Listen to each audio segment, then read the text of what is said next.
السلام علیکم ورحمۃ اللہ وبرکاتہ۔ الحمد للہ رب العالمین والصلاة والسلام علی رسولہ الکریم، اما بعد، قال النبی صلی اللہ علیہ وسلم الصلاة عماد الدین۔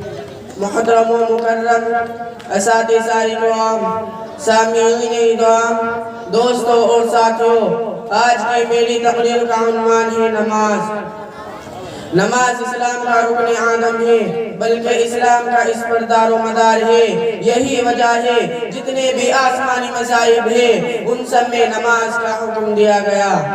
ہر آسمانی وحی کو ماننے والی ملت اور قوم میں نماز کا حکم رہا، چاہے ادائیگی کا طریقہ الگ الگ رہا ہو۔ نماز کو جتنی اہمیت دین محمدی صلی اللہ علیہ وسلم میں دی گئی ہے اتنی کسی دوسرے مذہب میں نہیں دی گئی۔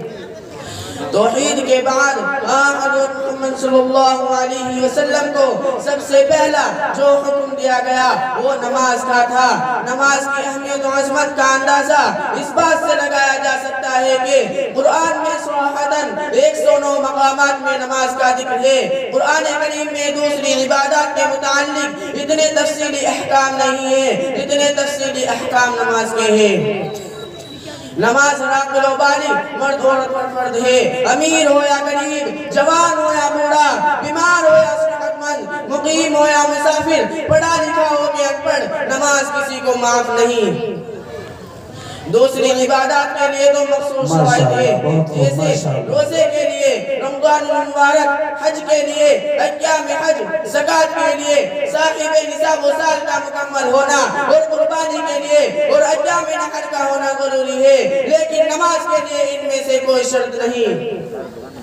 اللہ ایک آدمی مسلمان و عاقل ہو، یہ کہ نماز کے لیے مسجد بھی شرط نہیں۔ نماز روح زمین کے ہر حصے پر ادا کی جا سکتی ہے، بلکہ سمندر کی لہروں پر، سمندر کی گہرائیوں میں، ہواؤں کی گوش پر، فضاؤں، خلاؤں اور چاند و مریخ پر بھی نماز ادا ہو سکتی ہے۔